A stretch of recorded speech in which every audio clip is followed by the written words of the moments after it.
হবেই হবে। মাশাআল্লাহ, সবাইকে ধন্যবাদ। এখন থেকে ঘরে ঘরে শাপলা কলি ইনশাআল্লাহ।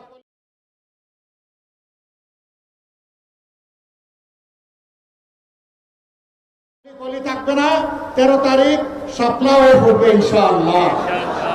এবং শাপলা সবাইকে বুকে ধারণ করে সামনে এগিয়ে যাবে।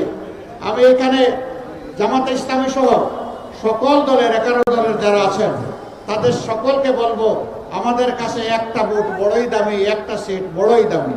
আমাদের প্রত্যেকের একটা ভোট দরকার এবং এখানকার একটা সিটও দরকার।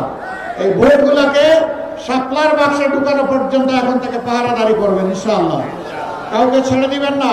কোন দুর্বৃত্ত যাতে আপনাদের ভোটকে এদিক সেদিক করার দুঃসাহস না দেখায়। আপনারা জুলাইয়ে যেমন পাহারাদারি করেছেন বীরের মতো, এখন জুলাইকে সবল করার জন্য 12 তারিখ পাহারাদারি করবেন একইভাবে ইনশাআল্লাহ।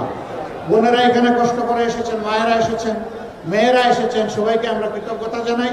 দোয়া করবেন আল্লাহ তাআলার মেহেরবানিতে বাংলাদেশ যেন জুলুমবাজ মুক্ত হয় এবং নতুন কোনো জুলুমবাজ যেন এই জাতির ঘাড়ে চেপে না বসে। আমরা চোখের পানি দিয়ে আল্লাহর দরবারে আমরা সাহায্য চাইব। আল্লাহর সাহায্যই আমাদের জন্য বড়। নাসরুম মিনাল্লাহি ওয়া ফাতহুন কারীব ওয়া বাশশিরিল মুমিনিন। লিল্লাহি তাকবীর, লিল্লাহি তাকবীর, ইনকিলাব ইনকিলাব।